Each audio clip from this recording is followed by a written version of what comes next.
りますです。パネルをご覧ください。1つ目、顎を引いて正面をしっかり向いてください。外中怖くても下を向かずに目を合わせて前を向いてご乗車です。それでは皆さん準備 OK ですか？ OK！ ハッピースタートです。レディーナガシマスパーランドハイブリッドコースター白鯨スタートしました。イエーイ。2019年3月28日にオープンしたジェットコースター、まずはいきなり4回連続のアップダウンでスタート。白鯨が大海原に解き放たれた物語のスタートを表現したコース。さあ、そして一気に巻き上げへと持っていきます。2018年1月28日に営業を終了してしまったホワイトサイクロン、世界最大級の国際コースターがですね、ハイブリッドコースター白鯨として新しく生まれ変わりました。 RMC ロッキーマウンテンコンストラクションというアメリカのメーカーによって、このレールアイボルストラックス、鉄の太いレール、そして木は土台部分はですね、ホワイトサイクロンがそのまま生かされてます。右を見ると伊勢湾が一望、そして左は白鯨のコース、芸術的なコースが聞こえてきます。最高地点55メートルからですね、ゆっくりと加速しながらスタート。さあ、そして一気に最大傾斜角度80度、ほぼ垂直のファーストドロップ。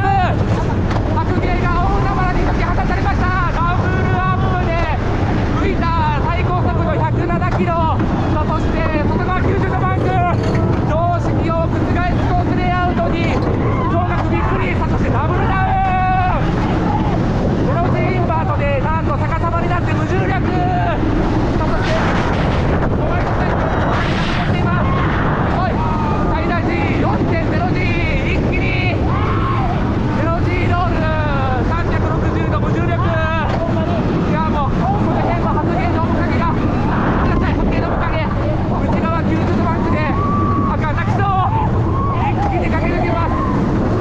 またまた外側バンクからの360度コーススクリュー、木組みの中で1回転、ラストこの美しい木組みの海を駆け抜けて白鯨終了。全長1530メートル。いやー、もう日本で一番、いや世界で一番愛しているジェットコースター、ハイブリッドコースター白鯨、皆さん楽しんでいただけましたでしょうか？こんなジェットコースター他にないです。 RMC のハイブリッドコースター、アジアではこのナガシマスパーランド白鯨でしか乗ることができません。常識を覆すコースレイアウトと美しいこの芸術作品のようなジェットコースター、乗らないと絶対に後悔します。絶対皆さんハイブリッドコースター白鯨乗りに来てください。